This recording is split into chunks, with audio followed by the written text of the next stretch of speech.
All right, welcome to the Feedback Podcast. Everybody, my name is Back. Thank you for tuning in. Really appreciate you. A few announcements before I introduce my guest. Number one, go back to the archives, follow the Feedback on Instagram and all that good stuff. I just had, who did I have on? Aaron Cheatham came on again. It was a late night podcast, but I thought it was dope. Gabe Davis came on. David Santafonte, bunch of people. So you want to put some faces to all these comics. Watch the full episodes on YouTube, the youtube.com/thefeedback. It's all over there. Leave me a review, comment. It really helps me. I ain't making no money doing this. This is all out of my pocket. I don't care about Patreon. I just love to talk to people. Really, it's like that. That's very commendable. Thank you. 9 years of doing this shit. Yeah, dude. Yeah. Nowadays, that's very commendable. Thank you. Yeah, man. Thank you. And let's see what else. Yes, follow Hip Hop Bingo. The next one's coming up May 22nd. I'm telling you right now, it's the West Coast edition, okay? We got DJ K. Cali. We got Rudy Davino. Gabe Davis will be the comic. We got Jamaican food.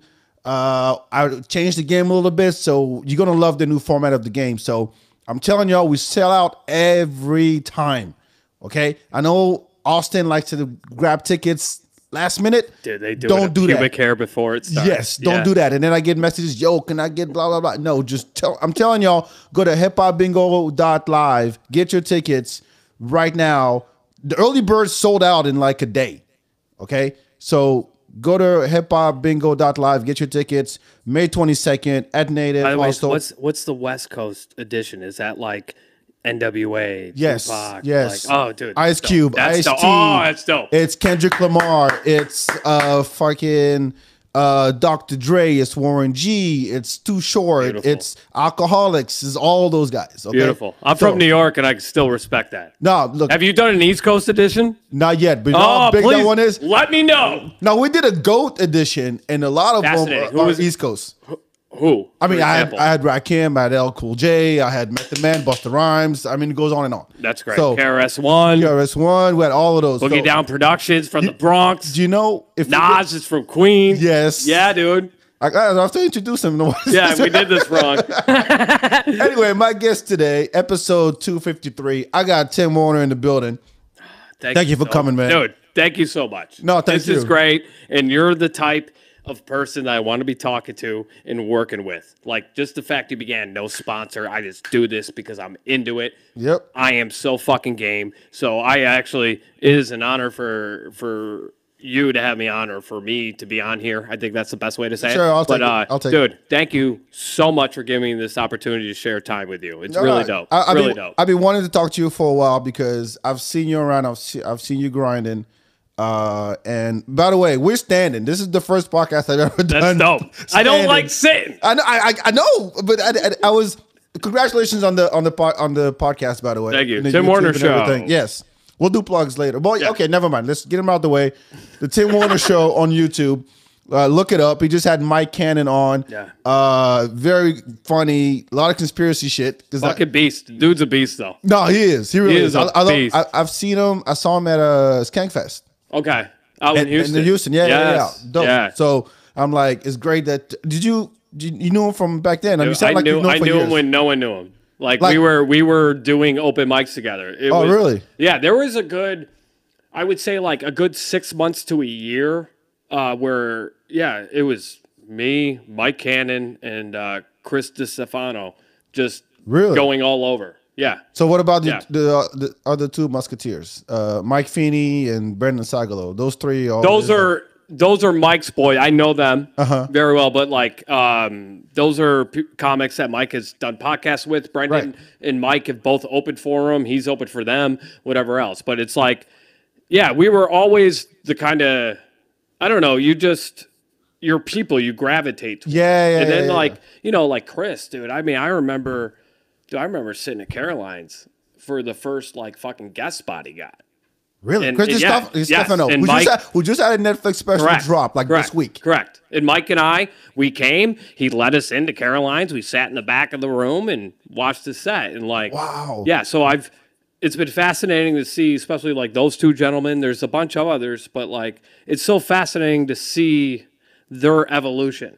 and so forth. And it's been utterly phenomenal. I think Chris's special is everything I've wanted him to do. Really? Yeah. Have you talked to him? Not yet. Last time I talked to him was pre-COVID. Okay. I haven't seen a lot of my people from New York since COVID. You haven't been back to New York? No.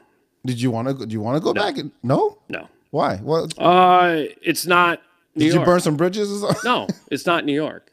You mean it's not New York? Like geographically, it's there, and you can drive there, fly there. Yeah. But it's not. It's not the same city, man. Hold on. Are you talking about as a city or as a comedy scene or both? Well, you know what? The fact that I'm not really around it and in it, I don't know if I should necessarily speak about what comedy is there now.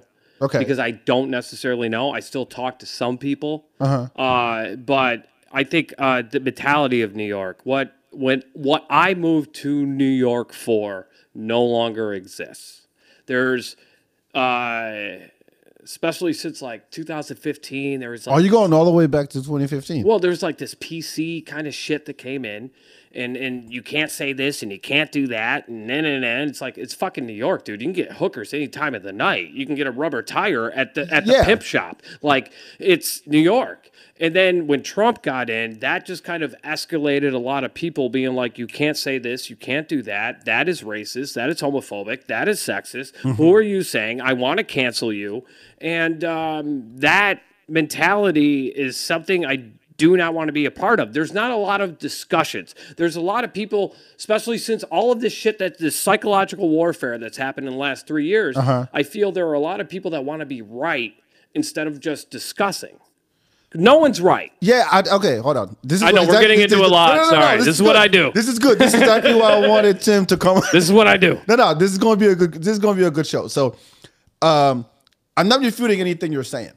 It is happening. It is a reality, right? People just get offended for no reason. Yes. And then they tell you can't say this, you can't say this, you can't say that, right? Yes. It's happening all over the country. Yes. I think it sucks when you're in a big city like New York, where it is a multicultural city, when there's an attitude to New York that doesn't really exist anywhere else. I agree. Right? Yes, certainly. I grew up in Paris. We're the same way. We're very brash. We're like in your face, aggressive. We're like a cultural hub of all kinds of people. Like you can walk one block in New York, it smells one way, and you walk the next block, and it's a total different smell. Without a doubt. Yes. I mean, you could literally go from different cultures where it's like you're in a Jamaican neighborhood, and the next thing you know, you're in a fucking, Russian neighborhood or Irish neighborhood. Like literally like that. It's really beautiful. There's a neighborhood in Harlem that I went to. It's a Senegalese, I forgot what street it is, but it's really for like 4 or 5 blocks. It's Senegal. Like it smells like home. Yeah. The restaurants, the shops, everything is like back home. Yes. So especially for you. Yes. So the thing is, and I get that, and so it sucks when you have so many people crammed in one place that are supposed to be open minded, right? And then some people are like, no, you can't say this, you can't say that. However, I think it. And I'll quote what Ari Shaffir said. It said, you know what? It makes comedy dangerous again. Where you actually now you're pushing the envelope just like it was in the 80s and the 90s. Where you're actually saying, hey, you know what? Fuck what you're thinking. I'm going to say my piece. If you don't like it, go fuck yourself. But I found since living out of a car since election day of 2020 and traveling around the country, like when I left New York, there were people that were like, dude, if you go down south, like they're going to hate you. They're going to try to burn you and whatever else. And it's like, I've gone into those places and taken the same mentality that I had in New York when it comes to my act. I didn't change anything differently to appease them. Right. And they still enjoyed it. But and I think that might be as hard or harder than going up in front of people that want to protest you. Like they're waiting for you to say something wrong. Sure, but the people who are appreciating your art as you do it, New York style. Yeah.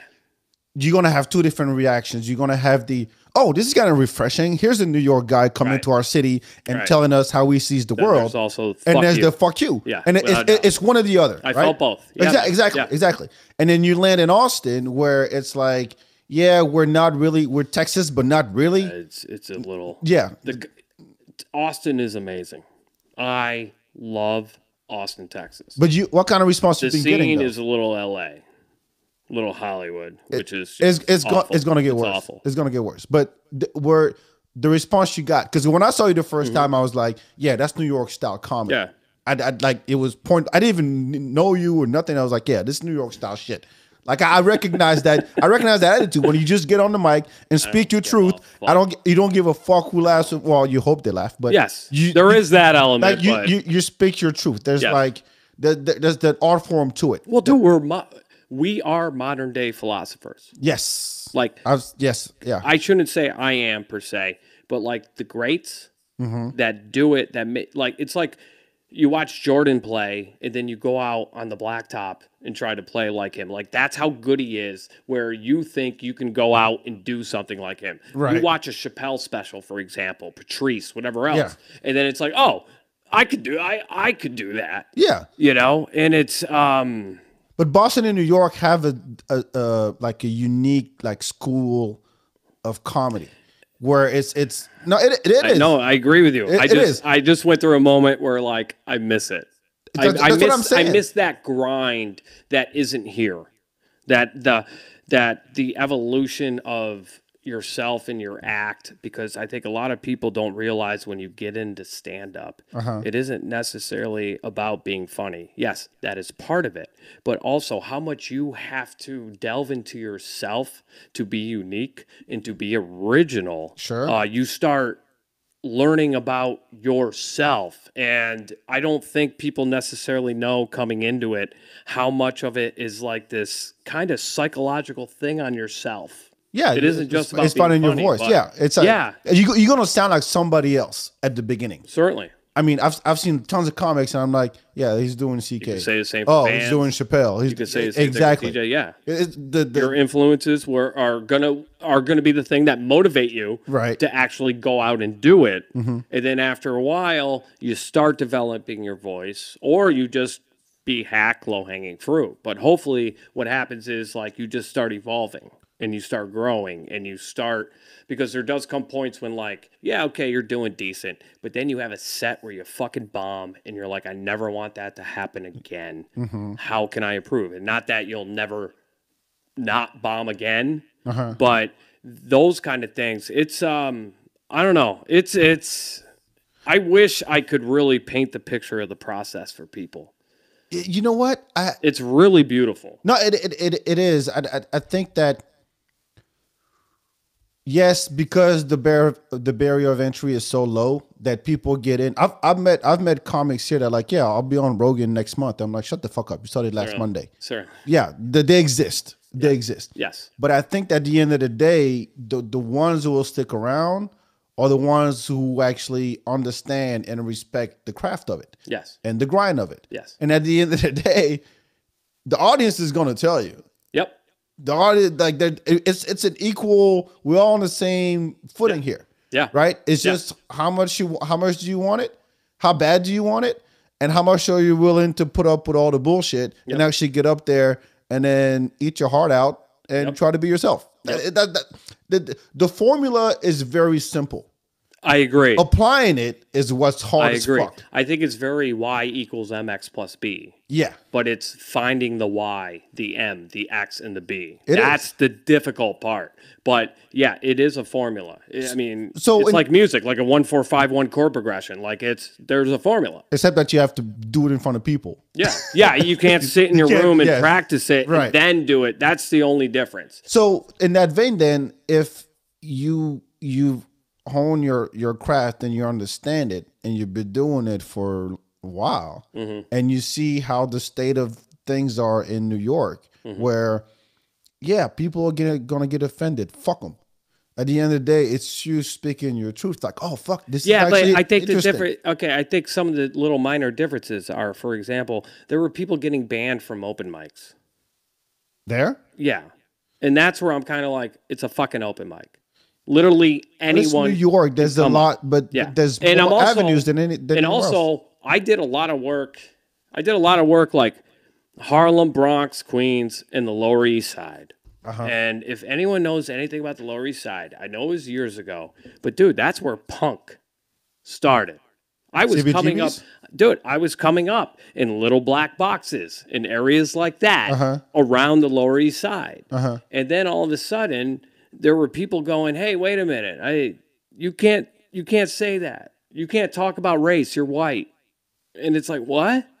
Then find a place where you can. Fuck them. Well, there's plenty for everybody. But it's just what that place represented and what that place has been.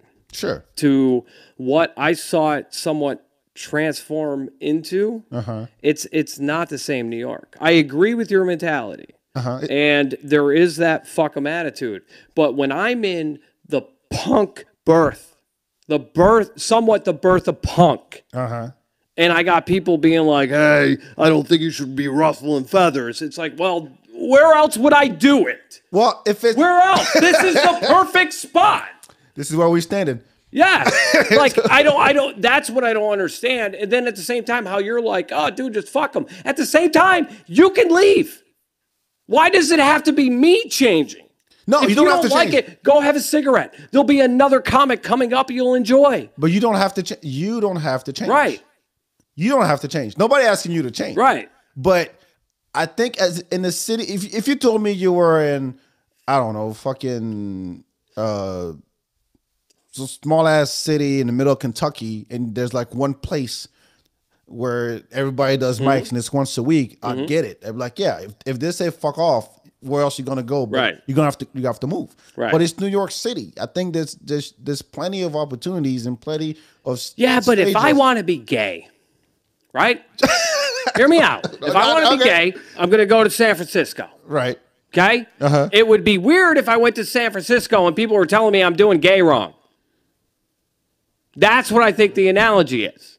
Okay. New York's a place where you go to say those things, to stand out, that's where you go. And then you're telling me when I'm there, you're telling me I'm doing New York wrong. And it's like, what? It's not wrong. That's what's insane. No, you're doing them wrong. Right. And but they don't represent your New York. So you're doing them wrong, not New York. Right. And that's what I mean. Where it's like, if I can't go to New York and be an edgy comedian, right, and push some buttons, then, yeah, where else am I going to do it? This is the place to do it. And the fact that there are going to be people going, no, you shouldn't, blew my mind. And now, the way that there's so many things coming full circle in the last 2-3 years where something was a lie a year ago, now it's kind of a truth. So where do you put me now? Am I unbanned? Because I went on an open mic and I talked about Hunter Biden's laptop, and you guys were like, that's a complete bullshit story. Don't put him on stage. He loves Nazis. He's a Trump supporter. He loves guns. He's a Republican. He doesn't like, he hates gays. He hates binary, whatever it is. And it's like, no. I guess the difference is I'm trying to see it as half full. The glass half full. Yeah. Like, okay, they don't want to fuck with me. I don't fuck with them. Yeah. And so I'll find a place where people want to fuck with me. Yeah, and that's why I fucking left. No, but it's disheartening. I mean, it goes with anything, right? You're passionate about something, and someone comes in and takes it over, and you're like, that's not how I remember it. That's not what I'm used to. It could be music, it could be art, it could be painting, it could be TV shows, it could be video games, and you're like, yeah, no, this is not what I know, so I'm gonna do it somewhere else. But I think there's still a space, because I really do. I believe that things happen in waves. What I mean by that is we've gone so far on one side that eventually, I don't know when, people will be like, I'm tired of this shit. Yeah. Let's go back to at least towards what it used to be. Yeah. Where we can actually be edgy, we can speak our minds without people, get on our ass for saying things they don't agree with. But I'm just talking here. I'm just trying to have a conversation. But I think you're seeing that now. No, it is. But that's what I'm saying. Like, it's gonna come back eventually. Yes. Like everything works in waves. It's going all the way to the left, and then we'll come all the way back to the right, because people are like, I'm fucking, this is ridiculous. Yeah.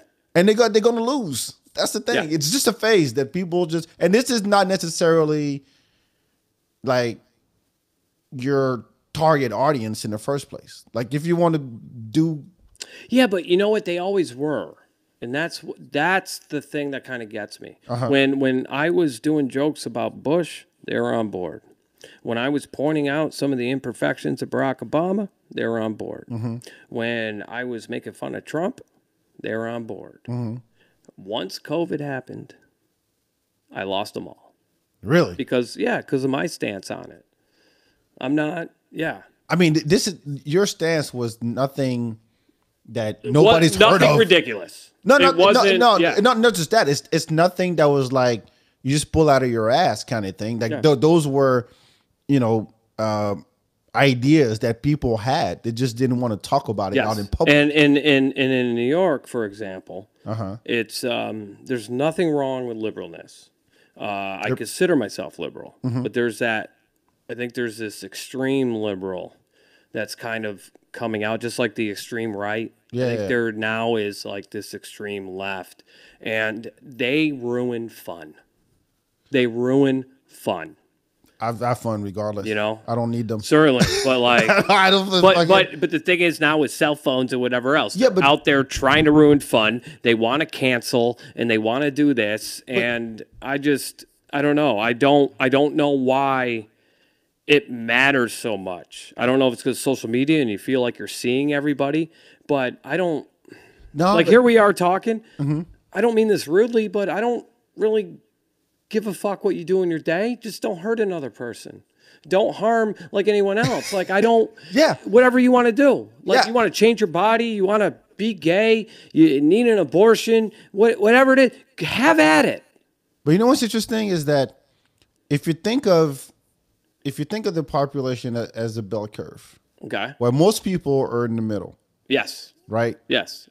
And the minorities are in the extreme. Yeah, the silent majority. When you read an article, or if you see a headline on fucking any website, BuzzFeed, and it said, "Oh, this and this happened," and Twitter is not having it, and it's like 3 tweets, right? That's not representative of most people. I agree. It's mostly just people only got shit to do, who just want to bitch. Their life is miserable. Yeah.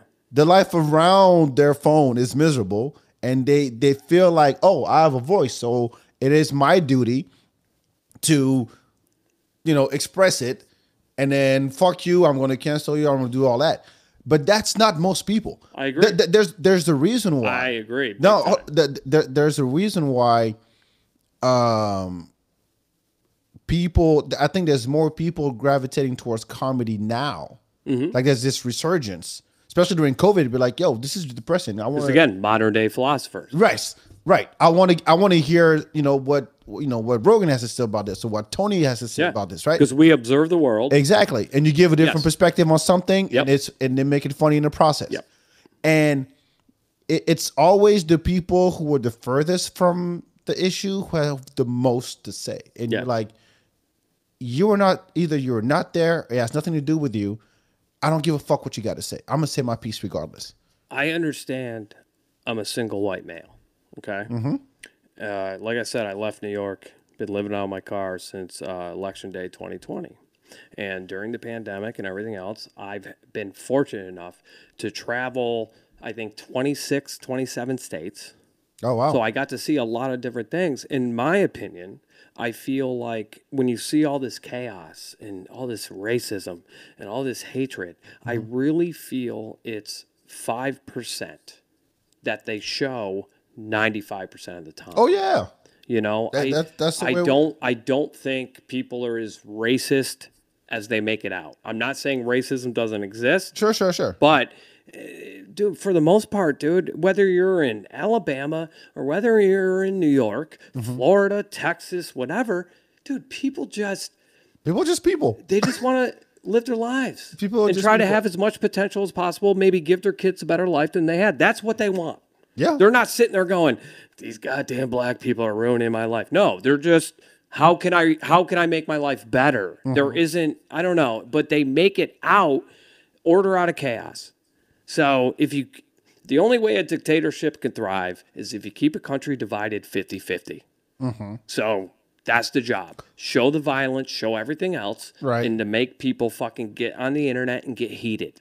Did you hear about the troll farms, the Russian troll farms on Facebook? Yeah. You heard about that shit? Yes. Like, it's literally, we're going to press people's buttons online so that they get at each other for no damn reason. Yep. Right? I mean, you saw it during COVID. Yeah, no, exactly. And the thing is, there was, first of all, you could have predicted that with the advent of social media, that people were going to have this, it's going to be, there would be no way they could really control it, right? Because there's two debates. There's the, hey, at what point are you a platform where people can express themselves freely? And at what point, and the other side is, I'm a company and I can actually do whatever the fuck I want.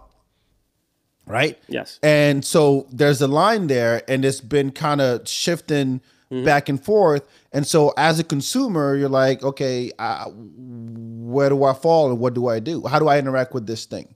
And I think that we were not ready as people to be given like the keys to this fucking monster. But they were. Yes. But but you know what? They did not, like, not the people. They didn't think so. But they knew what we were getting into. Who's they? Oh, I would assume World Economic Forum, Bill Gates and Melinda Foundation, Johns Hopkins University, all these people that have been literally telling us all the data and all the stats and everything else. The people that are whoever dressed up in the Easter Bunny costume to tell Joe Biden where the fuck he needs to walk. Those are the people in charge of shit, not Mr. Biden and Coppola and whatever else. But I think that if you stick to, okay, what issues actually impact me directly as a human being, as a citizen or whatever, right? Where is it that I can actually make a difference? Where is it that I can and what have you concluded? What have you concluded? Yeah, Where exactly. Can you do that? What is my contribution to this fucking thing called society? Where can you do that, Back? Where can you do that? Around your neighborhood, in your town. Okay. But nobody gives a shit what you got to say about what Britney did or what's going on nationwide. People concern themselves with shit that will never affect them. Yeah. All the time. I agree. And then meanwhile, like, their neighborhood is shit or their family is shit. Yep. Or the city is shit. Yep. And they don't get involved in local politics. And I know there's corruption, there's bullshit going on at every level of society. I get that. But I think that there were, especially during the pandemic, there were like two sides. There was the, hey, yeah, this fucking sucks, right? We're at home, we got to deal with our fucking partner. We can't stand, we thought we were going to be married for life. Right. And now I've realized I can't stand this bitch. I got to get the fuck out. You know, I'm going to get a divorce and all that shit. And then you're like, okay, now how do I make things better? Like, what is it? What are some of the things that I can do to make either my life better or someone's life better around me? Not online. But so many people want to like vote for the president, but they don't want to vote for the red light. Exactly. On the that's what I mean. And and we're all guilty of that. We're all guilty of it. I get where it's like, well, and I will say one really great quality that happened from Trump being elected and everyone's reaction to it was there were a lot of just local, regular ass people that started getting involved in their city council and mayorships and whatever else. And I just hope that's something that just isn't a hashtag. I hope it's something that like they remember for time. I hope so too. Yeah, I hope so too. And then without taking the politics out. Yeah. Where, like you were saying, people just want to live their life, right? So say someone, I've seen so many videos during the pandemic of, oh, it's this little girl's birthday, but she can't have a birthday because, you know, it's lockdown. So everybody's going to take their cars and drive and then honk or, you know, have balloons or whatever and have a birthday, social distance birthday. And you just made this girl's birthday a great birthday and she'll remember that for the rest of her life. It's like I still believe, as much as people are assholes, I still believe there's some goodness. Overall, they're not. They're just scared. And yes. There's a difference. Yes. You get defensive and maybe possibly mean-spirited when you're scared. And there's just a lot of people, especially, again, psychological warfare is what was put on us for the last fucking 2.5 years. And it's still continuing with inflation, Ukraine, Biden spinning around in a circle, not knowing what to say at press conferences, whatever else. People are scared. Let me ask you. And so they react in certain ways. And you got to kind of remember it's hard because they're so, it's intense, but it's like, it's not their fault. Like there's a whole, like for example, the whole generation that's on their cell phones and everything else, Sure. right? Yeah. I can't get mad at them for that. As much as I disagree with it and wish they would kind of look at a tree or whatever else. But if I was given a cell phone at 2 years old, how would I be? I can't get upset with that. Of course you're going to. Yes. I would get upset at the parents more. There you go. In a way, but at the same time, it's also made so it's so difficult for us. You know, you've got to. I mean, how many people are working not just one job, 2 jobs, or whatever else to get by, and then on top of it, you throw in these little like distractions. Yeah. Yeah, it's very well formulated. No, it is, and it's a system that feeds itself. I think like you don't think we feed it a little bit? No, like they give it to us. No, of course. And then we kind of course we kind of eat it. We do. But I think myself included. I'm not trying to act like I'm better than anyone else. And I'm a parent, and I'm gonna have this conversation at some point. Universe bless you. No phone. I mean he's 4, but like I'll give you like a regular phone that's not smart, and then I just need to be able to text and call you. I don't need you to be on there and checking out some shit. At the end of the day, it's about the information is out there, and it's whether or not you're willing to do the work and have the conversations. And draw your own conclusions. Well, also to be open-minded enough to listen. Yes. That's the thing. My dad always says, you got 2 ears, 1 mouth. Listen twice as much as you talk. Right. You heard that shit. He didn't come up with it. But you've heard this. I've heard it. Yeah, I've been told that. My grandfather. Yeah. Exactly. So shut the fuck up and pay attention. That's what it comes down to. But everybody wants to be the loudest, the first to say this, the wittiest. And I'm like, yo, we can just relax, chill the fuck out, pay attention. Try to put yourself in someone else's shoes for a second. Just that alone. Yeah. Just that alone. And nobody's asking you to save the world. People just asking you to have a different perspective and to come to an understanding. A little empathy. And come to an understanding and be like, oh, okay, now I understand where you're coming from. I don't have to agree with it. Nobody's asking you to agree with it. But I'm just saying. Yeah, I had someone on the internet the other day disagree with something I said, whatever. And they wrote in the comment, they were like, you're wrong. And I was like, first of all, I'm not wrong. You don't agree. Because you saying I'm wrong means that you think you're right. That's a bigger issue. Yes. Because I'm not sitting here saying I'm right. I'm just observing something and pointing it out. You may disagree. It doesn't mean I'm wrong. And that's a huge difference. You know what? This is interesting. I love this kind of shit, by the way. We can go for hours. Okay. So I've had this conversation. I moved to this country in 1998. Okay. Straight to Austin. I was 16 years old. Straight from France. Why here? My dad got a job for IBM, so you okay. I didn't have a choice. No, Austin, I was just curious. No, that's like out of all the places in America, but yeah, exactly. Okay, no, so your dad got a job with IBM. I'm glad I landed here. Great, as opposed to anywhere else in Texas. Yeah. So, I used to have this conversation with my friends at school. I'd be like, "Hey, how many continents do you have?" Like 7. We're taught 5. So here's what would happen. Okay. I would say, I'm taught 5. And the response I got, I would say 80% of the time was like, well, you're fucking wrong, man. It's 7 continents, man. What the fuck, man? I'm like, hold on. I didn't say you were wrong. I didn't say I was right. So what are your I just said we were taught 5. What were you taught? So America is one continent. There's no like whole. North and South. Yeah, America? There's no North and South. There's okay. Panama Canal. Okay, so now we're down to 6. Okay. Okay. So Europe, Africa, Asia, and Oceania, which has Australia, New Zealand, and so on, and all the islands, right? Yeah.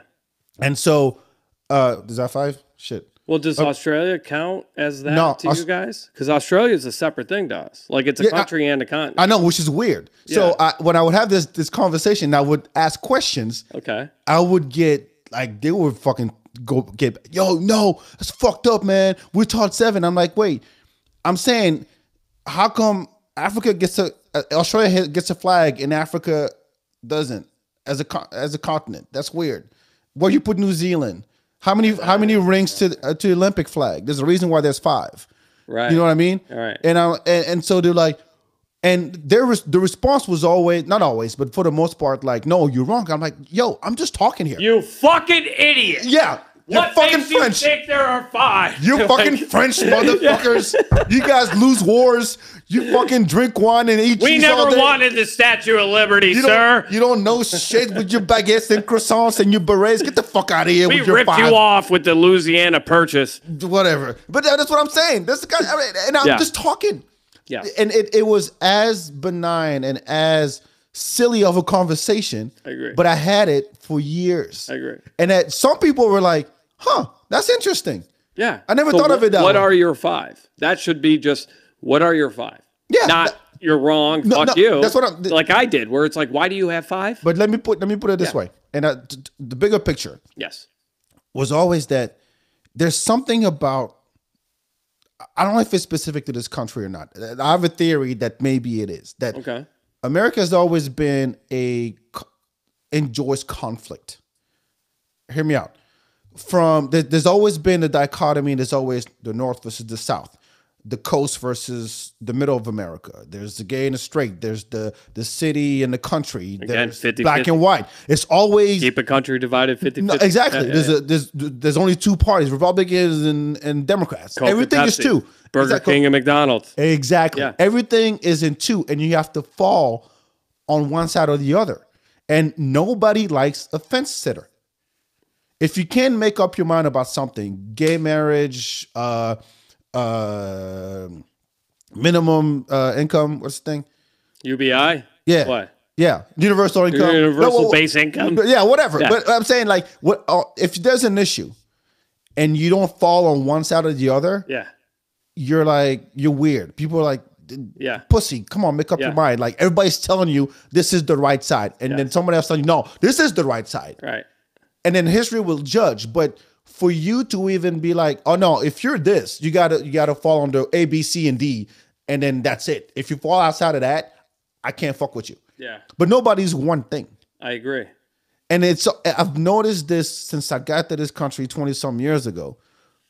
And it's hard to have a conversation where everything is just so polarized. Yeah. And I came up in an era, I was fortunate enough that I feel I came up in an era where we ask questions. Oh man. Like you can say a thing.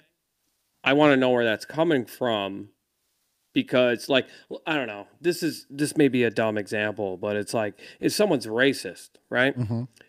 My first instinct isn't to be like, you're wrong, fuck you, mm-hmm. I want to know where that came from because it doesn't have, in my opinion, it rarely has anything to do with the actual race. There's some other shit in their childhood. Scared of big black cocks. Right. Something, yeah, right. No, but that's what it is. It could be.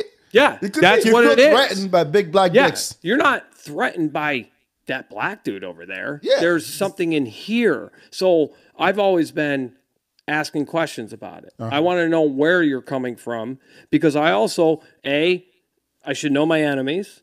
Right. And I should know my friends. Like I should know where they're coming from. Okay, go keep going. But it's just because that's where you start getting the polarizing arguments where I just go, you are this. Yeah. And now I'm just going to yell at you where it's like, well, wait a minute. Like, all right, so for example, a lot of people get upset if someone supports Trump. Right. Well, why do you? One thing I learned while leaving the country, it wasn't that necessarily people supported Trump. Mm-hmm. They just wanted to make sure they had a fucking meal on the table. Mm-hmm. And Trump spoke to him. And that guy, economy-wise, business-wise with this country, did that for them. That's what they were into. when he's sitting there fucking saying shit about Proud Boys or whatever else, they're cringing. But at the same time, it's like, dude, my kid's healthy. I have food on the table. That's what it's about for me.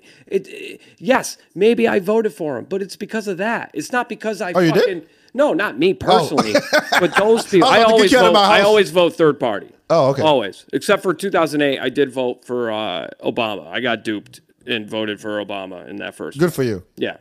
Yeah. It was a beautiful moment. I danced on a bus in New York City. Really? Dude, we were doing this show in the Lower East Side, one of my favorite places in the fucking universe, under St. Mark's Theater. Mm-hmm. And I perform there all the time. Those people there are fucking unbelievable to me. Like, I could show up there now and they would be like, let's do a show. Mm-hmm. They're amazing. So we were doing a show that night, and the election results are coming in. And then when Barack officially won, they stopped doing the show. Mm-hmm. Went out to the streets. Mm-hmm. So we got musicians coming out with guitars, singing like Beatles songs. It was almost like it was a kumbaya moment. It was amazing. And what I loved is you had all these people. I mean, the streets, like we were on St. Mark's and First Ave. Nothing but people. Cars, you can't move now. Yeah. Cars are just sitting there. The bus was just sitting there. So I had a couple people boost me up, and I fucking danced on a bus in New York City that night, and just everyone you saw, you hugged. Yeah, it was one of those moments. It was worldwide. That was amazing. Yeah. The rest of it wasn't as great, but man, that one night, I would not trade that for anything else in the universe, dude. It was amazing. Hold on. So, do you know that you heard a story? I forgot the dude's name. Who converted a bunch of KKK members? You heard that story? What do you mean converted? Converted them. Like they weren't KKK. No, they were. He made them. No, they were. Black guy. He's a black musician, jazz musician. Okay. He's a black jazz musician, and he was doing a show in a town, and he had one of his buddies because hey, come on and sit down with us. And he sat down, and one of his buddy's friends told him straight up, "Oh, it's my first time sitting down with a black guy." Okay, and it come to find out that he was a KKK member. He was a member of the KKK. Okay. And so this black jazz musician started to they became friends. And they would have the conversation. So I forgot to do his name. It will come back to me. But he said, okay, so this guy's a KKK member, so I can assume A, B, C, and D about this guy. He hates black people, he hates Jews, he hates gays, blah, blah, blah, right? But then he goes, why would he hate me? He doesn't know me. Right. Like on what basis? How can he look at me and be like, I hate this guy, I don't even know him? And he's like, okay, so maybe he just doesn't know me. So let me talk to him. Talks to him, and then he goes, so what is it about me that you hate? And the guy was like, well, black people, they have this violent gene that they're rapists, they're violent, and blah, blah, blah, blah. And the dude's like, I wish I did remember his name. The musician is like, well, I'm none of those things. I'm not violent or anything like that. And the guy goes, well, it's because your gene hasn't activated yet. Hold on. It gets better. And I believe in conspiracy. No, I find this ridiculous. No, hold on. It gets better. It gets better because, and then the musician goes, well, hold on. When I think back, think of all the serial killers, the mass murderers. What? Do you know any black ones? Can you name a black one? And the guy goes, no. Well, I can assume the same thing. All white people are mass murderers and rapists and fucking cannibals. Serial killers, cannibals, and all that shit. And he goes, yeah, but I'm not like that. And the black guy goes, well, it's because your gene hasn't activated yet too. So, brilliant. So what the fuck? Brilliant callback. This musician started. He wrote a book. He did a whole documentary, and he was literally hanging out with KKK folks. Like they would invite him to cross burnings, and this is what happened. A lot of the KKK folks, a lot of the KKK members that he became friends with. When I mean friends, I mean invite them to dinner, friends. Certainly. Like on that level. Hanging out with families. Yeah. They gave up their robes. No shit. Seriously. And I'm talking about like hundreds of them. That is read a story. It was on Rogan a couple of times. That's amazing. But this is what I mean by here are two people who have nothing to do with each other. They're on both sides of a pretty severe line. Like this is like historically, like they can't be more separate, right? Yeah. And then they talk and they have an understanding. Oh, I see where you're coming from. You just don't get it. Oh, I see where you're coming from. Oh, all right. We're just trying to live. Yeah. Kumbaya. Fuck the KKK. I retire. Hey, what up? Let's go have some barbecue. That's dope. Read about it. It's fucking fascinating. That's really dope. But this is a rare thing today because everything is digital. So the kind of like you can't translate tone and intent via text. It just can't happen. I kind of not that I hate texting, but it's like that's a thing I find. Whereas you can't. sometimes people like my sarcasm comes across as a dick or like, but it's like if I said it to you. Exactly. You would have been like, "Oh my god, I love." I mean, how many times you text me like, "Oh, maybe if someone can read that wrong." I know what I meant. 1,000,000%. I know what I meant, right? Yes. I just meant, "Hey, let's meet up at 2:00." Yeah. And it's like, "Oh, you give me orders now?" You know, the thing is, the last 2.5, 3 years, you know, I mean, here you're kind of spoiled, but a lot of the other countries, especially up in the north, in the west, dude, they weren't doing what we've been doing. Oh yeah. So now they're starting to come back out, and I kind of think people don't necessarily know how to hang out with people.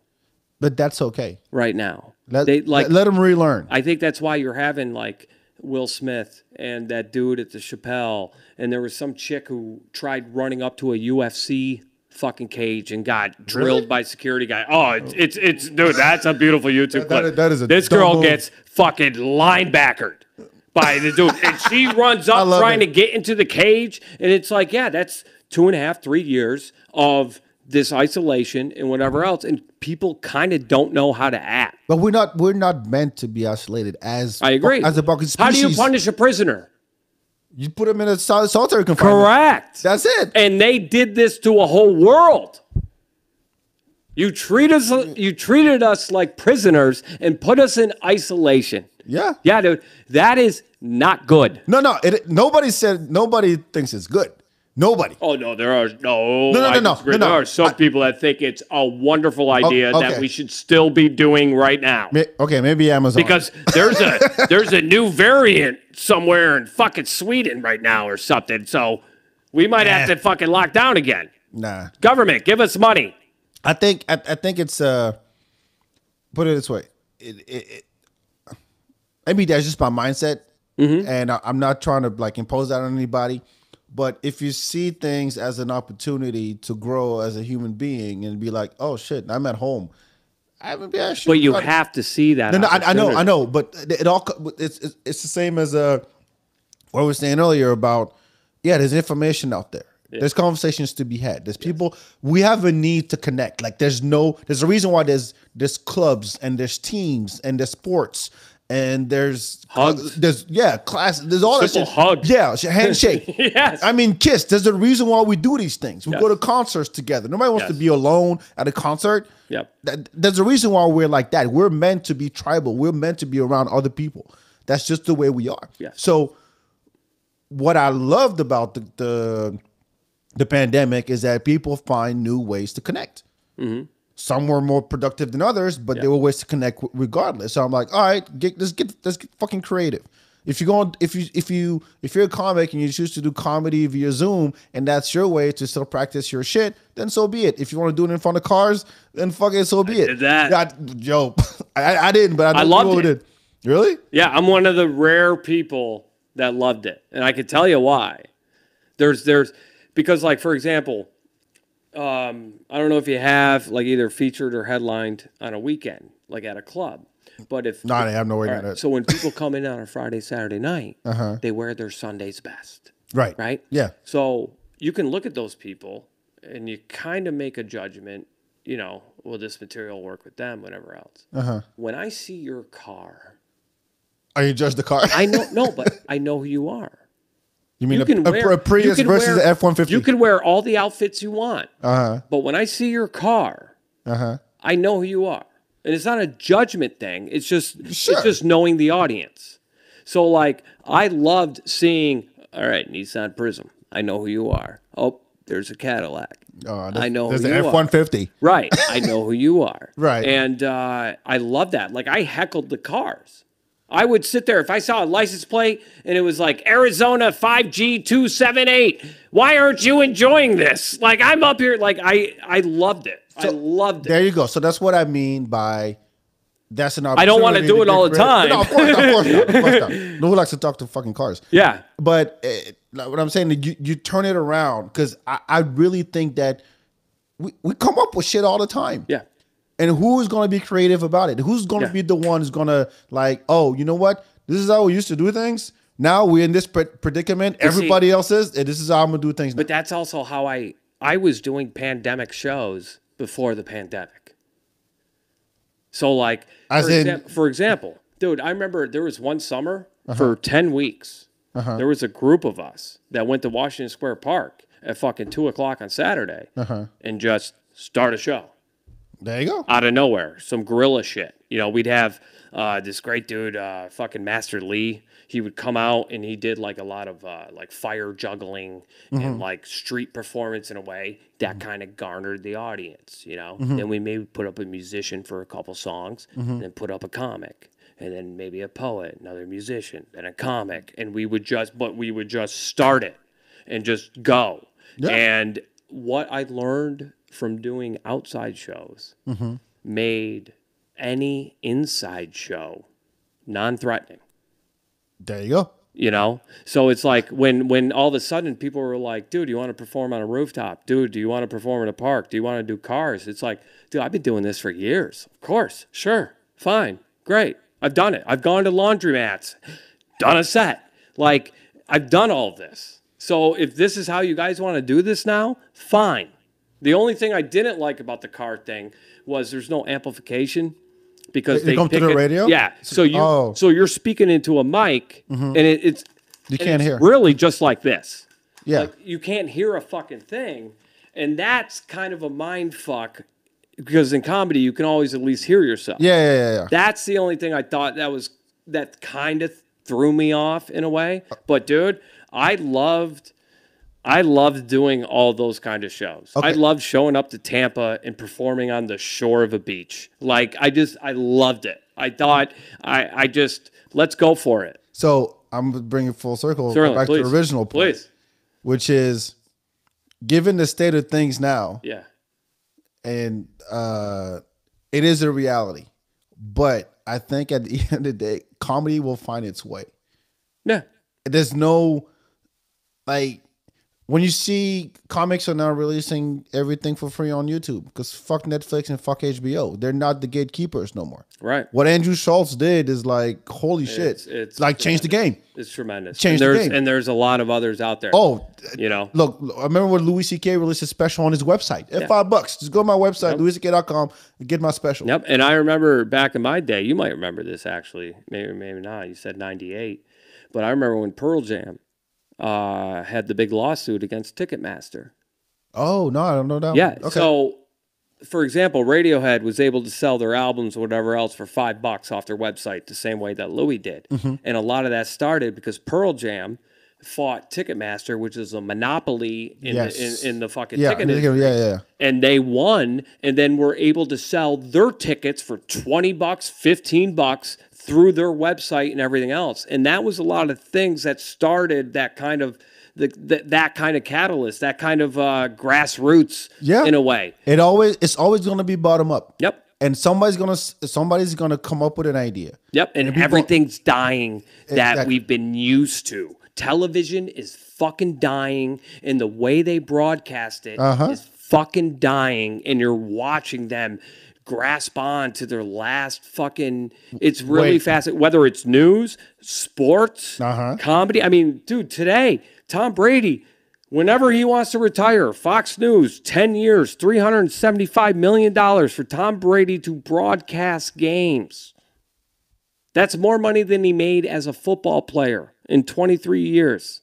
I have the thing is because they're worried because football is going to end up going to Paramount Plus or a Netflix or an Amazon. NBC is no longer going to be NBC. It's going to be Hulu. It's going to be CBS. Might be Paramount. You know what I mean? I agree. I agree because you know what? And then YouTube on top of it. Yeah, and then it's going to push people to be innovative. Yeah. Think about where Netflix came from, where you have to you rented videos, DVDs, and you put it in the box and mail to you and all that stuff, right? And they're like, you know what? Fuck live TV. Watch it whenever you want. Oh, okay, on demand, sweet. And then, look, I always remember this. I work for a radio station here in Austin for Intercom, which is was the second or third biggest, like after iHeart, right? And then Clear Channel. Yeah, Clear Channel, iHeart, and then Intercom. Yes. And I was 2 weeks in. And the CEO came down to Austin. And this is 2016. And I said, and he did a Q&A at the end of his fucking speech. And I said, hey, man, are you going to invest in podcasts at all? Like, try to get to, and he's like, nah, that's not in our roadmap. I'm like, you're fucked? Yep. You're fucked? Yeah. Because I swear to God, 6 months later, iHeartRadio had a huge billboard. Yeah, when you take the bridge from LaGuardia to Harlem, huge billboard. iHeartRadio, we have podcasts. Yes. And I said, you're fucked, Intercom. You want to get a bunch of like sports radio stations when people are, and now you're like, oh, we got to do podcasts. I'm like, fuck, you're late. Yeah. Too fucking late. Yeah. So here's the thing. I think what happens is institutions are always like to catch on to the new thing. The new thing is always going to come from the bottom. And then the top's going to go, oh shit, now we got to make long distance calls for free because somebody said, yeah, exactly.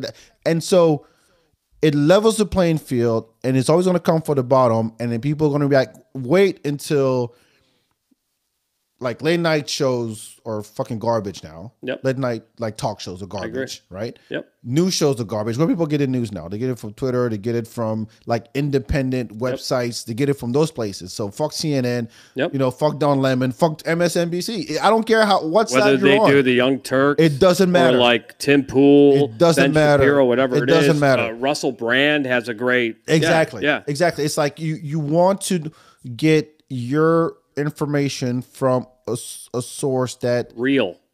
Exactly. We want and authentic real. and authentic. Yes. Authentic. And when like for one of my great examples, dude, I think like, you watch a lot of these sports talking heads. Oh, they don't say shit. Right? They're yelling at each other, whatever. I don't watch right? And so you have the NFL draft. It's on ESPN, whatever, right? And you got all these people talking about it in this business corporate way.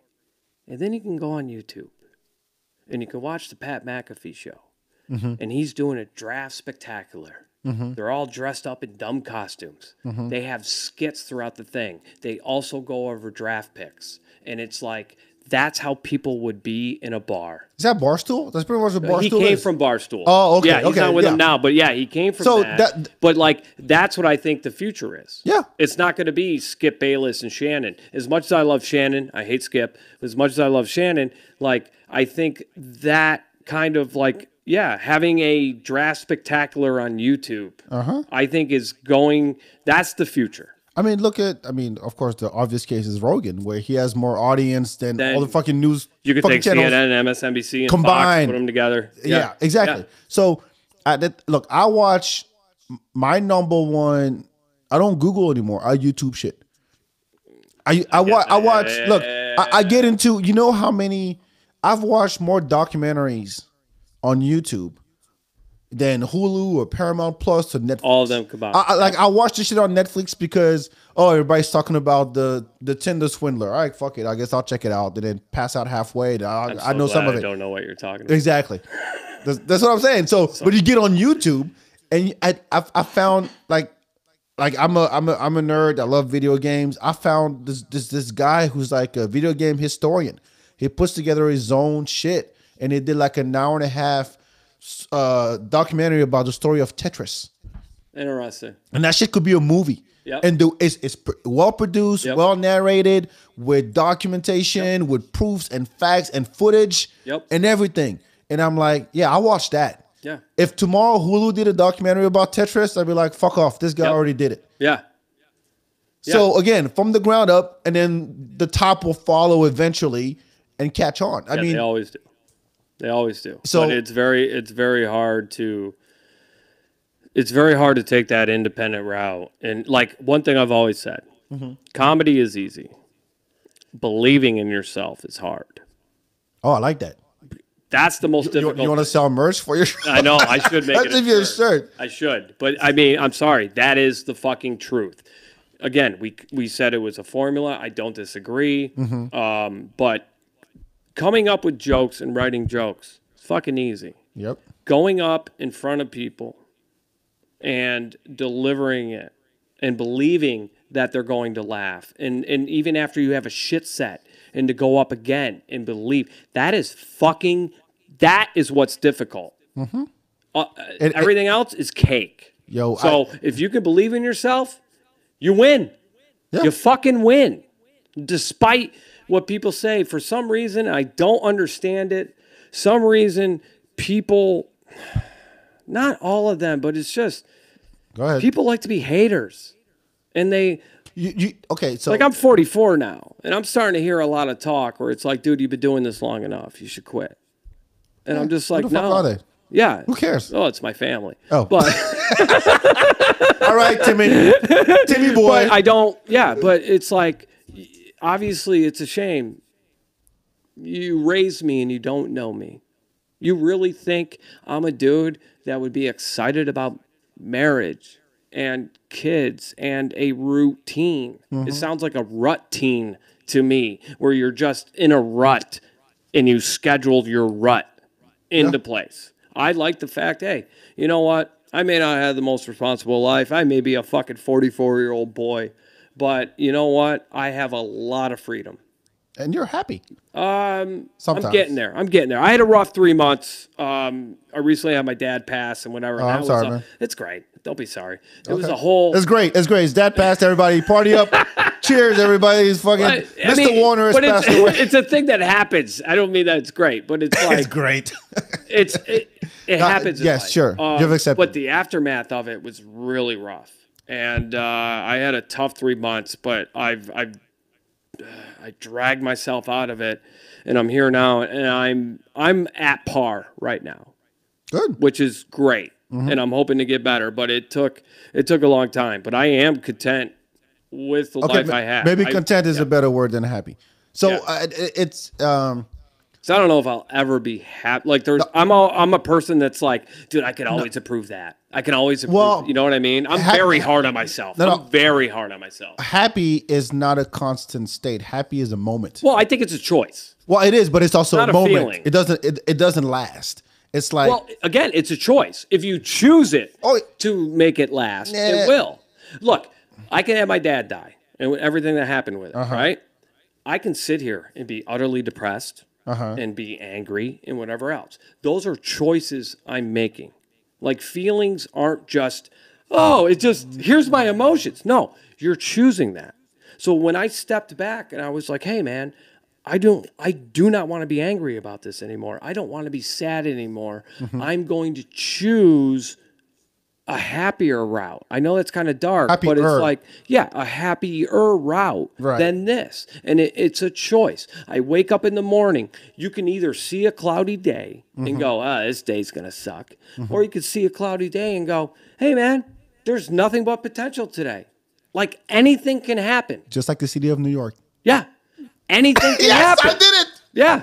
I did it. I brought it back. I brought it back. Just like the city of New York. Full circle. But my job here is done, folks. But I do think it's a choice. And I think a lot of times, believe me, I am as guilty. But we get caught up in emotions instead of just choosing like, hey, you know what? I'm not going to be a dick to people. That's a choice. You know, no matter what happened to you, what mood you're in, that's all a choice. You could lose your job, have your wife divorce you, and still be nice to the person you get food from. Yeah. you know? Or you could take all of that shit and throw it onto them. That's not a feeling. That's a choice. Yeah, everything. And I don't like that word feelings anymore. I think they're choices. And I'm trying to choose happiness. It's not easy to do, but I am trying to choose it.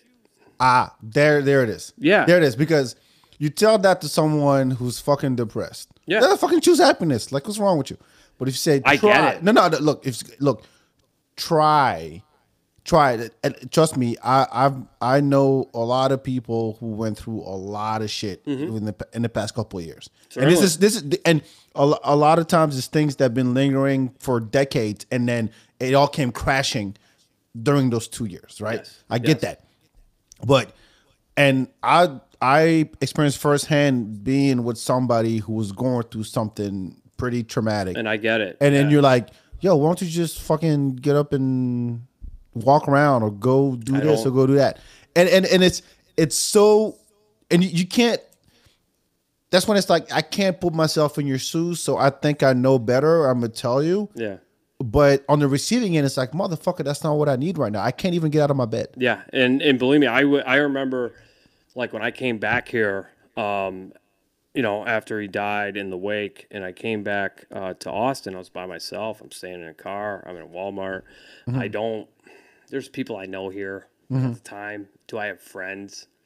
No, not really. And I felt it in me. Like I knew I was off. I knew I was depressed. I knew it. And the thing that I feared was, I know I'm putting myself in this thought process.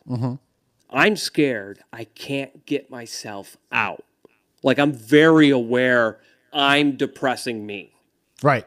But I'm scared you can't get out. Get out of that. Yep. And that's the thing with depression. I think people are aware they're depressed. Yeah. But there's that, I don't know if I can. You can, but again, it's just like with the comedy belief thing. Believing in yourself. Yeah. And it's the hardest thing to believe in yourself. You can believe in other people easy. Because there's some kind of gratification that you get. There's a reward. But with yourself, it just takes longer to get that gratification, so people don't necessarily settle in for it. Yep. The way you would another person. But it is very difficult to believe in yourself. It is. And it's important too.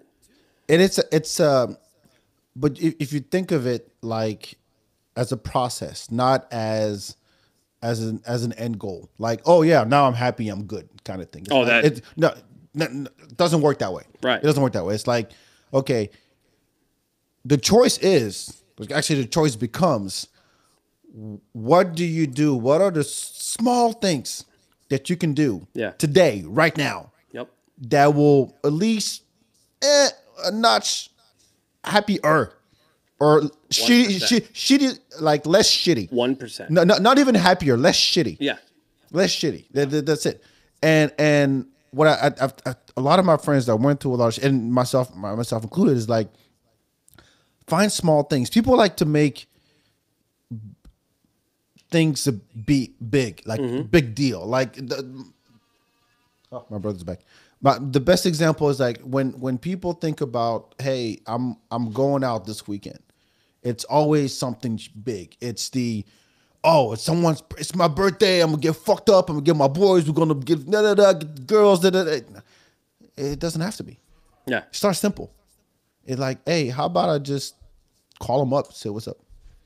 How about I look forward, I look forward to something as simple as, hey, you know what? I'm gonna take a nap. Or you know what? I'm gonna call my mom and say, what's up? Hey, I'm gonna go walk around my house or walk around the neighborhood.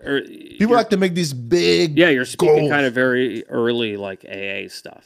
Oh, really? Like, shit. But when you're in AA and whatever, or any kind of addiction, NA, like, those first like 90 days, give out phone numbers, just call a person. Yeah. Like, just get into that notion of just reaching out. I've had so many just being isolated. Seriously, it's like, and a lot, again, because we need that connection, and you think that, oh, I don't want to burden people with my shit. I don't want to burden people with my problems, so I'm not going to call my friend that I haven't talked to in years. I don't even know if he's fucking alive or what. but I don't want to bother. Well, stop making it about you and just ask about them. Exactly. And that'll start making you feel better. You know what? What's worked? How people respond differently. Instead of walking up to them and say, "Hey, what's up?" Going, "Hey, how you feeling? How are you? No? How you feeling goes longer, goes further. Okay. Because it turns it because how are you is more of a does it can response to that generality. Yeah, it's like how are you? Yeah, I'm fine. I'm alive. What's up? But if you say, "Hey, how you feeling, man?" I like to ask people how they're being. Because we're human beings, not human doings. So I like that. How are you? Man, you gotta make a line of t-shirts by now with all these fucking catchphrases. But like, how are you being? That's good. Because anyone can do something. Right. How are you being when you do it? Mm-hmm. Do you have a shit attitude when you do it? How are you being? I think it's very important to go, how are you being today? That's actually, good. Dude, I'm being a good person today. Thanks for asking. Yeah. And here's the follow-up. Yeah. The follow-up that's always like it shows that you actually care is if you ask, how's your family? Or how's your loved ones? Oh, wow. That seriously. People light up. Yeah. When you ask, okay, how you feeling? Oh, cool. Family good? How's the family? And everybody but me. No, but you know what? It doesn't matter what the response is, but you'll see like their expression is gonna last. Like, oh, he asking me about nobody asking me about my family. Yes. Like we went. Somebody could have died or whatever. Nobody. Yep. And trust me, it's like relationship 101. You see somebody, hey, how you been, man? How you feeling? Yeah, I'm all right. It's been, doing my thing, blah, blah, blah. Why, how's the family good? Like, generally, like, good? Yeah. But seriously, try that shit. No, I try that shit. I think you have a lot of validity behind that. Yeah. Man. Yeah. I'm hip to that a lot. I'm going to be trying that this week. I will be doing that. Try it. Yeah. How's the old lady? Yeah. Yeah. Because you know what? We do a thing. I'm originally from Africa. Mm-hmm. And we ask about the family and the loved ones as we have a conversation. So you can sit down, say, I'm having you over. We'll sit down. So Tim, how you been, man? How's family? How's dad? How's mom? Blah, blah, blah. How's the siblings? We start talking about whatever. And I swear to God, 2 minutes later, so how's mom? Mom's good? We'll keep asking because we know for one that we don't even, in Africa, the first thing we wish for New Year's, we don't say Happy New Year. We say good health. Okay. First. Because if you don't have that, you ain't got nothing else. Right. You got nothing. I don't care how good your year is. I don't care how good of a job. I don't care how many cars you got or how much money you got. If you ain't got good health, you're fucked. Yep. Okay? And people take that shit for granted. I've been on both sides of the spectrum. Exactly. Yeah, I get that. So we say that first. So when we asking you, as we're having a conversation for 3 hours, and within those 3 hours, we've asked you 300 times, how's the family? It's genuinely like, yo, how are they? It's not a just in passing kind of thing. But people say, oh, what's up? Yo, what's up? And then just that's it. But when you actually take the time to ask about somebody else and their loved ones, that's the connection right there. Yeah. That we established. I mean, it's a cultural thing. Yeah, that's interesting. I like that. It was weird that when I came here, people like, yo, what's up? Yo, what's up? You want to know? Yeah. Yeah. It's weird. No, I agree. Anyway. I agree. I hate small talk. That's why I usually don't participate in it. I do. That's why you'll see me standing off by myself. I know. It's like, yes, I'm not going to do small talk, but you guys want to have like conversations like this where I can get to know you a little bit, whatever. Yeah. This is the longest we've talked. This is the longest we've talked. And I'm into this. Yes. But like the weather or what's going on in the NBA playoffs, you're doing comedy. It's like it bores me to death. No, it does. I think that, but I want to believe. I really do. And this is one of the reasons why I started the show like 9 years ago, was because it's not like one of those you think you know somebody kind of deal. It's like, yo, there's something about this person that's got to be just like him or her. Like there's something unique about them. Some people can tap into it and express it and be like, oh yeah, Tim, that's Tim right there. Like nobody else is like Tim. Right. You know what I mean? Right. And then you see somebody else and go, I don't know what the fuck his deal is, because I don't know, I can't not put him in the box, but like I can't figure it out. Like there's nothing interesting about this person. And it's even more interesting when it comes to comics, because you get on stage and you're performing. And you're like, okay, are you what I see on stage, is that the same? If I were to talk to you privately, is it like, are you the same? Yeah. Like I know you'd be the same. Yeah. And it's something I pride myself. No, exactly. Yeah. But there's comics. I was so disappointed when I saw people that I loved on stage, and then I met them off stage and they weren't that. It was so disappointing to me. Like to play a character. Yeah. But yes. but you know what? If it's a, how can I put this? It sounds disheartening at first, because you're like, okay, so that's fake. Who's the real you? Is it off stage, or the guy on stage who's making faces and doing backflips? Right. Right. Well, which is it? But I think that if you give that person a chance, you might figure that part out, and maybe that's how they deal with, whatever issues, social anxiety, and all that stuff. Like I had comics, seriously, hear that. I thought they hated me, and they had no reason. I people have no reason, not hate. No, maybe no, I know what you mean. No, but like they act like they don't know me, and that pissed me off. Yeah, it would piss me off. I'm like, I've met you 3 times, you still walk by me like you don't know me. I don't like that shit. Yeah. Right, and then come to find out, oh, you're just not comfortable. You have social anxiety, and you do your show, and you get the fuck out. You're not trying to meet anybody. You just come do your thing and leave. Yeah. I'm like, oh, I get it now. So if I really want to get to know you, it has to be in a different setting. Like I'd have to call you up and be like, yo, let's go do this. Or, hey, come do my podcast, or blah, blah, blah. And now you're like, oh, okay, now I get it. You have issues like everybody else. Yes. And then now I understand where you're coming from, because we've had a conversation. Yeah, it's never about you. Exactly.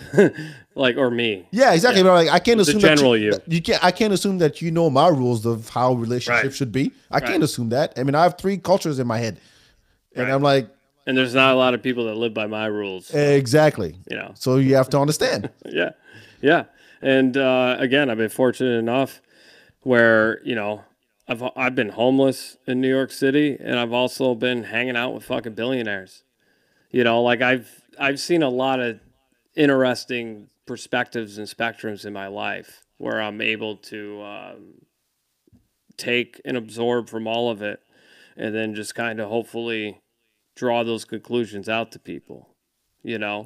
I do have some standards when it comes to certain things. And sure, we all do. I get very disgruntled with mediocrity. I get very disgruntled with people that are just satisfied with doing very little.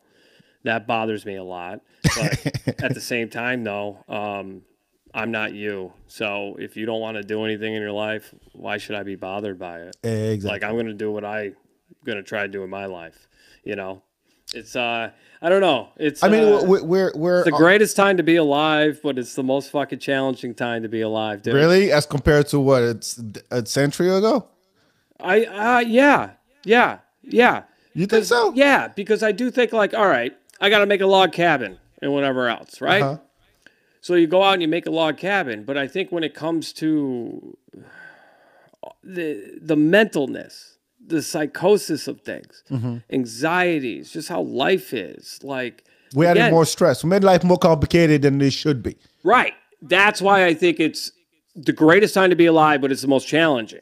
Yes. Okay. Because we have made it more challenging, especially mentally. Like how many things you have to sift through. People weren't working 2 jobs when they were making the log cabins. Yeah, they had your farm, right? Yeah. And whatever else. And you didn't have to, you didn't necessarily have to deal with 2 ex-wives and 4 kids. And where now those things have been implemented in society in a way, like, that adds so much more to just living life. So would you go back to that? Simpler life. What I mean by simpler life is, forget, I mean, a lot of this, I wouldn't mind getting off the grid.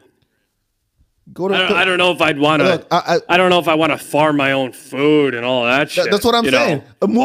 Move to Bolivia and then just do it there, or simpler places. Yeah. Here's it. One of my best friends, and I always told her, I said, look, you don't belong to this country. You don't belong here. Like she lived in a tree house out in Johnson City, which is way like an hour west of Austin. Okay. Lived in a fucking tree house. She raised 2 kids in that tree house. Okay. And I was like, how do you don't fit here?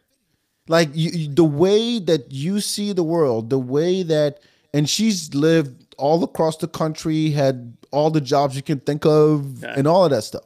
Has issues, that's fine. But I'm like, you need to get the fuck out of here. Why? You don't belong here. Why? Why'd you think or say that? Because I saw how she operates, and I said,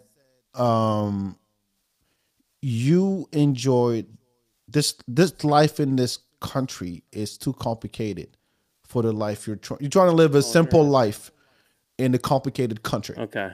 Where there's so many norms and so many things you should do, and so many things dictating how try to control you. She was all about freedom, just like you are. Yep. I mean, if I told you, no, Tim, I need you to get an apartment, and I need you to pay a rent, and I need you to get a furniture and get a girlfriend who can cook for you, and blah blah, I'd be like, oh, fuck off, I'm gonna leave off my car. No, I would just point out how you said you think I need to. No, yeah, exactly, exactly. No, but at the end of the day, she lives in Belize. And she's happier there. I got my house. I got my garden. I got my fruits in the morning. I walk barefoot all day. Like I have a boat. Like this is the life that I was meant to live. If I had a boat, I'd go out on the ocean. I'm telling you. And if I had a pony, I'd ride it on my boat. It's not meant for everybody. Yeah. And so, okay, another example. I always tell people if you were to travel outside of the U.S., because I know the U.S. is huge, there's everything. You don't ever need to get the fuck out. Everybody got to go to Europe once and Africa once. Europe, the lifestyle they have. You've been in Europe? Not yet. You haven't? Okay, I'll give you a preview. I think it's happening in the next year, though. I hope so. Where are you gonna go? London. That's good enough. That's good enough. Well, I can do some shows. So yeah, I mean, from there, go up to Scotland. Take a train to France. It's 2-hour train ride. That I would love to. So here's what they do well there. Okay. As much they're not as the superpower that they were, all that stuff. Right. But they know how to live. They know how to take time to do things. When you go in to have dinner, it's a 3-hour deal. Like you're gonna. Nobody's always, what we're going to do? What's the plan? Relax. What are we doing tonight? Oh, we're going to go to dinner. What time? Yeah, I don't know. It's 10 o'clock. All right, cool. 10 o'clock. Show up at a restaurant, have dinner, and you're there till 1 a.m. And people are not on their phone. People just talking, having a conversation, having a good time. And the waiter's not coming at you. What do you want to eat?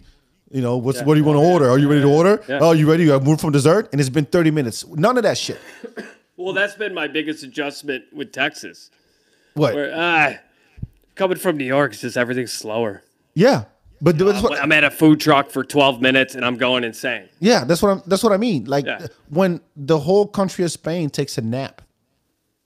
It is a thing. And I hate sleep. But think about it like everybody has 24 hours in a day. Yes. Right? We're all equal on that. Yep. What do you do within that time to feel less shitty? Not sleep. Well, whatever it is. Hey, let's work on something. No, that's fine. But it's if you want to go from content to what's the next thing that I can just take my time and enjoy. Europeans know how to do that very well. That sounds very great. well. That sounds great. And in Senegal, we do this thing. We call them white nights. Okay. If I translate, white nights, nuit blanche, which is basically we get a bunch of friends together, and we're gonna sit in the courtyard or outside the house, right? And we're just gonna play cards, drink tea, talk, share stories. That's the Puerto Ricans in Bushwick. That's what I'm saying? Yeah. Simple. Yeah, dude. It doesn't have to be, all right, I'm going to come pick you up. We're going to meet up at this place. You're driving. You're taking an Uber. We're meeting over here. No, we're gonna go motherfuckers there. hang out with their families, playing dominoes and having food. That's what I'm saying. Having a TV in the window. Simple. Fuck yeah, dude. Simple. Stop overthinking shit. Stop Yeah. overthinking shit. Life is not... You make it as complicated as you want it to be. $1,000,000,000. But you also make it as simple as you want it to be. $1,000,000,000. So cut the shit and think small. Yes. Easier said than done. Of course. When you're in kind of a society that's always trying to make you think big. And it's fast and always and constant, and you forget. You forget to just hit the brakes. Watch the wind. Yo, You know what I mean? I found out, and this sucks. When was the last time people stared at clouds and were like, what does that look like to you? What does that look like? Yeah. You know what I mean? Yeah. Sitting in the grass for a second. Oh, I love that, taking the shoes off. There you go. Like that whole thing. I think because like I don't hate, but LED lighting. So cell phones, you walk into an Apple store, all of that lighting is garbage lighting. The sun is the greatest lighting. The fact that we're wearing shoes, like we're not being grounded in a sense to Mother Earth. Right. Like I love going to fucking Zilker, taking off the shoes, walking on the grass. I do that with my son. Yeah, man. And I found out I had a physical, so I turned 40 in March. Okay. I had a physical the day before. And I found out I have a vitamin D deficiency as a black man. I don't get enough sun. And I'm like, I don't get it. And then especially here. There's a lot of sun. No here. shit. And I'm like, I'm out when I have my son and we out at parks, we're always outside. But when I don't have them, I found out, I'm here working or I'm on watching TV or video game or I'm inside somewhere. And I'm like, okay, now I consciously have to be outside more. Yep. Apparently to get vitamin D, you have to take your shirt off and get all the sun. Yeah. And I'm black. I think I would attract it. You attract it more than I do. Yeah, exactly. Yes. And so it sucks that it has to come down to that as opposed to, man, I should be outside more, period, just because it's a good thing. And Austin is great for that. Everything is outside. It's one thing I love. You can be downtown. 5 minutes later, you could be walking along a lake. Yeah. Like not even a 5-minute drive, a 5-minute walk. And the balance here of like nature and city is something that I didn't realize New York doesn't have so much. Well, New York has Central Park, but it's not the same. It's not this, like the vibe is completely different. When you walk around Lady Bird and Zilker and what is that? The Auditorium Shores? Yeah. When you walk around that, it's a different vibe. Like, for example, you don't necessarily get the wildlife in Central Park that you could see here in Austin. Like, it's those little things. Yeah, sure, you could walk around Central Park and in the grass and you can get in the middle of it and you won't necessarily see the buildings of the city, the skyline and everything. But it's not the same. It's not the same. You can't get it all, man. You know what I mean when I said I'm glad I landed here? Yeah. It would have been San Antonio or Dallas or Houston. I'd be like, oh, fuck this. That would be interesting. People say the best. Especially Houston. Yeah. Nothing against it, but it's huge. If you date someone in the north, you live in the south, that's a long distance relationship there. Yeah. You know what I mean? And you guys are 10 minutes away, but driving takes 5 hours. The traffic there, that Dallas and Houston, the traffic is fucking. No, Dallas, if you miss your exit, you're fucked for 15 minutes. Oh, yeah. It's that simple. If you miss that overpass, you're done. You're done. Yeah. Waze can help you. Yeah, maybe. But that's why the mayor came out today and said that Dallas needs another football team. What? Yeah. Why? Yeah, mayor came out and said Dallas should have a second football team like LA and New York because the population Dallas is about to go ahead of Chicago in population. It's about to be the third most populated city in America. Yeah. I think they said in the last 10 years they had 1.3 million, but I think that might have happened in the last 2-3 years, a majority of that. Houston's gone up too. As well. Austin has. We had everything in Texas. But the fact that Chicago is about to be number 4, that's fucking interesting. Who moves to Chicago now? Everybody want to come down there. Everyone's leaving. Huh? Especially Chicago. It's brutal, ain't it?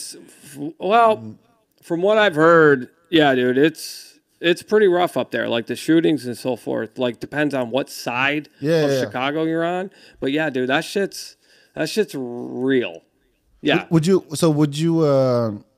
I love New York. I love visiting New York. I love visiting New York. See, I miss it every moment. This is what I don't like about Austin. I like a city that never sleeps. Same here. Paris is like that. You could like walk down on the docks in Paris at 1 a.m. and I saw a group like 50 people doing a tango. One boombox, one light. One boombox, one street light. That's great. 50 people dancing a tango. I love that shit. Yeah. Or go into a cafe or walk into like you can eat at any time and you like I said the smell, all of that. All of it. I'm with New York is every time I go to New York, it's like I just want to get into an adventure. Like I will go and just walk from Broadway all the way to I don't care. Yep. All the way down there. And I know exactly. I could picture that whole fucking walk, I'm telling you. Dude. Yep. Last time I went. Especially down Broadway where it curves over. Yep. Then you start going to Greenwich Village and like, it's fucking gorgeous. Like, hey, let's just stop here. Why? I don't know. Just fucking stop here. Why not? It's interesting. Yep. We don't have that here. I agree. That's the part that I don't like. I miss, one thing I miss is like getting Vietnamese food from Vietnamese people. Are not Mexicans? Yeah. Yeah, that's something I kind of miss. Like, I mean, being in New York, you get kind of, not that the food here is bad or anything, but you just get spoiled. Like, I mean, you can go to some little fucking, the size of this room on like 8th Street. Yeah. You know, in Lower East Side, it's a Vietnamese place that makes some of the best fucking goddamn sandwiches you'll ever have. Yeah. You know, and it's from people that moved here and they started that fucking little bodega restaurant thing, and like it's from their family. Like it's amazing. Here I go have some Chinese. It's made by Mexicans. Not that it's a bad thing, but it's still it's missing some of the little subtlety. I absolutely get it. You know, I absolutely get it. Look, there's a reason why. But the barbecue here it's legit. No, it's got to be. But it's like, okay, you've like been there, done that. I never had Franklin in 23 years. I've never been to Franklin. Never care to go. Okay, I haven't either. No, I don't. The thing is, it's like the concept. I mean, you got to understand that one is fucking distances are crazy here. I remember when I came here and to drive from my house to my high school was a 15-minute drive. Well, you don't have a loop. But walking like you have to kind of like. No, it don't make sense. It doesn't make sense. Yeah. It's like I found out that.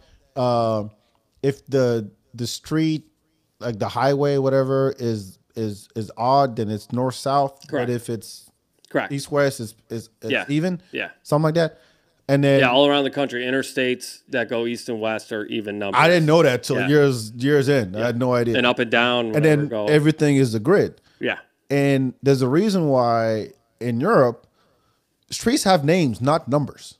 Right. Everything just kind of wiggles. It's kind of like going to the suburbs where everything is named Spring this and Deer this. Yeah. So it's never a straight road. It's always kind of windy. And so that goes to say, like, this is the kind of mindset that they have over there where for one name of a street, there's a boulevard, there's an alley, there's a road, there's all of that shit. You go into Queens. Like if you go into Astoria, there's 34th Street, 34th Road, 34th Place, 34th Way. Oh, really? Oh, yeah. Yeah. I gotta go back, man. Yeah, like Astoria in like Sunnyside, or if you get in Jackson Heights, like that whole area. Yeah, they'll have like 34th Street, 34th Way, 34th Road, 34th Place. But all around the same 34th? Without a doubt. Yes. Oh, those not even next to each other. Oh, they're next to each other. Oh, no, in Europe, in France, they're not. Okay. They're like totally different sides. Yeah, right. Exactly. But I like that aspect. Like, oh, you know what? I can get lost here, and that's okay. Yeah, That's the best thing about the pandemic. What? Getting lost? Nobody's outside? Nobody's outside. So basically, I have somewhat the city to myself. Oh, you went out there to pandemic? Of course. I lived in a car. Oh, no shit. What the fuck? Cuomo's going to make me stay inside? De Blasio? Fuck you guys. I got an engine to run. Once they said, they were like, hey, dude, look, everyone, you got to stay inside. there's a disease, you could get sick in 14 days. Great. So here I am with my roommates. We're watching the news. They're showing shit of our city. And after the 15th day and nothing, no sniffles, nothing, I'm like, dude, I'm not doing this. It's fucking gorgeous. I want to see, because again, I'm a person, I question media. I question all of that stuff. So I want to see it for myself. Let me go in my city and see if it's as awful as they're saying, and it wasn't. I mean, there was a lot of beautiful moments with people during all of that. Oh, yeah, I'm sure. Yeah, would never. I mean, I went on a G train one night, just going to the car, and the car is a bar. There are people on it. They all got cups. They got their drinks. Someone's fucking DJing. Someone find a way. And it's like, if you're not going to open the bars, we are going to sit in here and have this be a bar. Like, things like that. Dude, the buses were free. So, because they didn't want you going in the front of the bus, because you could give the driver COVID if you're closer than 6 feet. So, the back doorway would open, and then you would go and you could go anywhere for free. So, I did. All the places that I never went, all the places that I have gone to, I just went. I would wake up 7 in the morning and then spend the whole fucking day, grab about 3-4 joints, and just, where do I want to go? Where, you want to go to Yankee Stadium without people? Yeah, I would love to check out Yankee Stadium without fucking people right now. You know what I'm going to do? I'm going to get on the Staten Island ferry. Really? And go to Staten Island and go by the Statue of Liberty with no one else on the fucking thing. And I'm going to take my mask down while we're fucking doing it because there's no one around. I'm going to look at Lady Liberty and whatever else. And I went and walked around Staten Island. And it's still a dump. And then take the fucking ferry back, you know? And then it was like I went to the Bronx. And as a white guy, you don't normally just go to the Bronx. But now I can just go to the Bronx. So I did. I went to every place that they filmed Coming to America. I just said, fuck it, let's go. You went on a tour of your own city. Yes. Self-guided. And I could. And it was wonderful. There weren't people. It was amazing. So you find a way. Yeah. It's that simple. Yeah. Yeah. It was amazing. Oh man. Yeah, I would never trade that for anything in the universe. I am so glad I got to experience New York like that. So when are you going back? Probably not for a while. Still? Yeah. After all this? Yeah. You just did the ode to New York. But yes. Well, because in New York, the New York I'm talking about is not there anymore. I don't want to. It's not there anymore. Okay. All right. What I came up with, of course, not there anymore. Shit changed. You think the Austin that I grew up with is right? Is still here? Right. I imagine. I've heard you talk about it, where it's like how much 6th Street has changed. Oh yeah, it wasn't dirty when I was around. Right. Right. But they're not isolating people and ostracizing people. No, for the changes. No, I kind of think it's the difference. No, I think things become either decentralized or you have more of like pockets of places. That's how Austin is going to be now, I think, because it used to be everything centered around downtown, and now it's like we're growing so fast that from Liberty Hill all the way down to you're getting boroughs. Yeah, it's like exactly. That's basically what's happening. Yeah, it's like I don't want to go downtown. The Domain's right there. Right. If I want to go out, the Domain's right there. Right. I hang out a lot in Sunset Valley.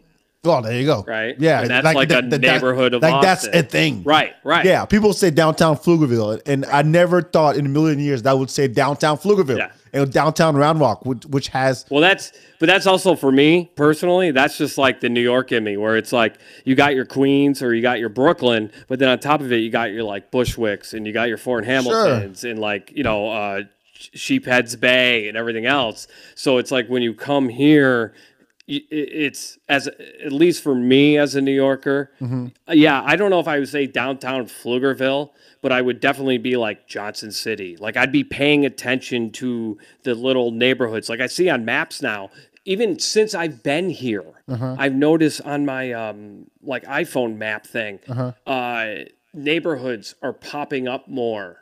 Like the names. Also, so it's becoming distinct. If you didn't know, it's interesting. If you didn't know that there are names to the different areas in Austin. There's Allendale, Rosedale, Tarrytown, Cedar Park. No, Cedar Park is a city. Okay, that's separate. That's separate. That's north. But I'm talking about within Austin. Just like you have, I don't want to say like Bronx, Harlem, and so on. Let's go. But you got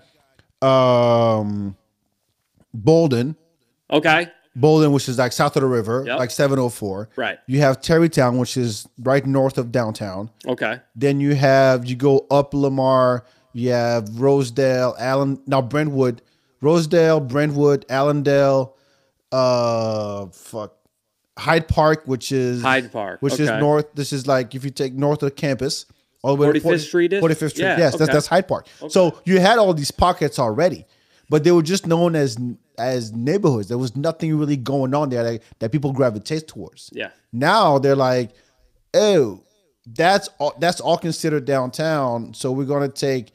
If you have to take the highway to go somewhere else in Austin, you're going to end up in a whole different part of town where you're going to end up like Anderson Mill area, 620 area, right? You're going to end up like east. Look, when I came here, you would drive down I-35, okay, going south. You look to your right. You see the Capitol. You see the UT Tower. Okay. It was lit up, everything at night. You look to your left. It was Charles Whitman, right? It was darkness. Charles Whitman up in that tower? Yeah. You look to your left, darkness. When I said darkness, the east side didn't have lights. Right. That's where the hood was. Like you wouldn't venture a block east of 35. Over on Chacon. Fuck Chacon. I'm talking about like where? Right after that first block, after the Wendy's. Oh, no shit. You wouldn't go past that. Oh, really? Yes. I mean, it was like if you parked, if you went on 6th Street and you parked under that bridge, you were brave. Okay, I get that. Seriously, white people didn't park under that bridge. No, I get that. And you know what? As things started growing, I started like I would park a block east, two blocks east. But seriously, you wouldn't dare venture on the east side. Period. And then white people come in. Yep. And then you know what happens? The rest is everywhere. It's every city's story. I first moved to New York. I was off the Kosciuszko stop on the J, M, and Z train. It was literally, I think, 3 blocks from Biggie's funeral.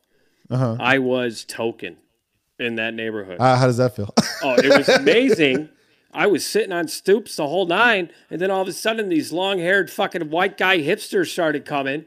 And I was like, what are you doing in my neighborhood? Sitting on a stoop with fucking... Who the fuck are you? Yeah. I'm Timmy Warner. Yeah, but dude, I'm sitting with a bunch of fucking, I mean, name it, Puerto Ricans, black, fucking Dominican, whatever else. We're just sitting there getting high, hanging out, having laughs. And like, I was token. And I remember when they kind of moved in. I remember when when I first moved to New York and I was in Brooklyn. And I just stayed with some people until I eventually got my own place. But I took the subway, and some lady fucking yelled at me. I'm in Brooklyn. I take the first stop into Manhattan, into Brooklyn, like Marcy Avenue or some shit. And this lady just is like, yo, dude, go back to Manhattan, Whitey. And I'm like, dude, I'm as poor as you. Like, stop this. I'm not trying to fuck shit up. Like, talk to me for a minute, dude. I'm actually kind of a dope white dude. Like, if you just give me a minute, you know? Get to know me first. But it was, how much time you got? But it was also like, dude, living on Kosciuszko, getting off that stop, that was not a thing you did. And if I didn't have charisma and it was kind of funny, that could have been issues for me. But I would have dudes, you got brothers on the corner all the time, whatever. But I knew those dudes. Right. So, like, they'd always kind of look out. I mean, it's interesting. I mean, it's happening. Austin is not it's a good example, but I think gentrification happens everywhere, right? I mean, I look at... Yeah, but is it gentrification when you, already had a shit ton of white people here and then a shit ton of more white people move here? Is that really gentrification? Look, place, I was surprised how white it was. No, it is. It was 8% black. I think we're down to 7%. Oh, that's a shame. Because you can't afford. Look, there's a reason why. There's a reason why I'm in Pflugerville and not Austin. This is Pflugerville. Killeen. Yeah, I mean, black people are in Pflugerville and Round Rock now. Right. And Hutto. Right. They're not in Cedar Park. Right. They're not in Leander. Right. That's northwest. So they're still north but east. So it's Hutto, Pflugerville, Round Rock. Even Georgetown is because Georgetown. I went to school in Georgetown. Okay. When I went to college in Georgetown for 2 years, the only thing that Georgetown was known for is our university and the senior living like homes and shit. That's it. No shit. And the caverns. That was it. I never been to the caverns, but that was it. Now Georgetown is all fuck. You live in Georgetown. Oh my god, this is fancy and shit. Yeah. So I think it's one of those things. And when people ask me all the time, they're like, "Yo, you've been here long enough. Like you've seen the city change." And I'm like, what do you want me to do about it? There's nothing I can do. Yeah. And I'm not going to sit here and talk shit. There's more opportunity for everybody. There's no stopping it, apparently. I mean, Austin's always been in the top best city to live in for a decade. Yeah. Somebody who's going to get the memo eventually. And now the energy is... I never thought I would see a Whole Foods and a Target a block east of 35 on 6th Street. Yeah, I get that, dude. You know what I mean? No, I get that. And that's what I'm trying to say is that's okay. I think that Austin had a charm that was appealing. Mm-hmm. Being that it is capital of Texas, it is in the middle. It's not Dallas, it's not Houston, it's not San Antonio. I get that. And yes, it's lost some of its charm. And people come here and want to see it. Like, where's the Austin I've read so much about? Where's the music? Where's the blah, blah, weirdness. blah? And the weirdness. I'm like, it's gone. Yeah, it's gone. Or you have to find it. Yeah. Or you have to find motherfuckers who know. Right. And that's all it comes down to. So it's like, I can sit here and shit on it and say, oh, Austin, I remember I used to be able to go to warehouse parties on downtown during South by, and then now, there's more like construction and I mean, I walked down yesterday. I'm like, I don't remember seeing this building on 4th and Colorado. I don't remember this building. Okay. And now, boom, there's one. Yep. You know what I mean? And it's happened. There's 12 projects on Rainy Street alone. Yeah. Right? And it's like, you can bitch all you want. There's nothing you can do about it. So you adapt like anything else. Yeah. You adapt. You're like, all right, you're from California. Welcome. You want to see some cool shit? Fuck with me. You don't? You want to stick to your Whole Foods, your Target. You can pay $3,000 for a 1-1 downtown and bitch about the sound, then fuck off. Because you live a block away from 6th Street and you're going to file a complaint. Oh, there'd be people that would live in like Lower East Side, Greenwich Village, whatever else. And, late night doing shows, you end up standing outside, smoking cigarettes, maybe joints, whatever, fucking laughing, shooting the shit, whatever. And there'd be people in their windows being like, hey, can you keep it down? It's like, fuck you, dude. This is a city that doesn't sleep. Well, don't move here from Iowa and tell New York to be quiet. Fuck you. I'm not going to be quiet. They built condos across the street from Mohawk. You know Mohawk? Basically, Stubbs. Red River, Stubbs, Mohawk, right? Yes. Build the condos across the street from Mohawk. Right. Mohawk is a rock fucking venue, right? Yep. The guys who book that shit, they're punk rock fans. It's good friends of mine. And built the condos across the street. Is Nickelback going to be there next week? No. I'm talking underground shit, like hardcore people. Right, but what I'm saying is it changed so much that Nickelback's going to be there tomorrow? No, because so that's what was Dave Matthews Band coming now? Fuck Dave Matthews Band. No, but what happened, so when I was talking about when I talked to the mayor, there was this whole debate. It was called Agent of Change, which is basically if you move into a neighborhood that's established, you're the one that has to adapt. So here's what happened. The West End Hotel downtown. Okay. They built a block on 5th Street, so a block from 6th Street. Okay. The builders didn't insulate the windows. So they wanted to do it cheap. They're the ones moving in. 6th Street's been there for decades. Right. They built the hotel, and then the guests would complain about the noise. So the West End sued the bar that was right across on 6th Street for noise complaints. So here's what happened. So they were like, okay. And then the bar was like, yo, this is fucked up. We've been here. Yeah. You moved in. Yeah. You're the one that bitching. You should have like should know what you're getting into. Yeah. And then you should have like made arrangements for your windows so that you isolate the sound. But you didn't do that. You did it cheap. So they sued, the bar lost. And as a result of that, they came up with Agent of Change, which is by the time they came up with the policy, that they were like, can't you like go back and change the just for that instance, it was too late. So they lost the lawsuit. And then they say, oh, now let's do agent of change. So if you're a bar, you move into a neighborhood, you have to adapt. If it's quiet at 10 o'clock, it's quiet at 10 o'clock. If you want to build residential residences in the middle of an entertainment district, you have to adapt. So because of that, that's why agent of change came about. And that was the big debate in 2016. And that's why I talked to the mayor and I talked to a bunch of people at the commission and all that stuff about. But this is what I mean.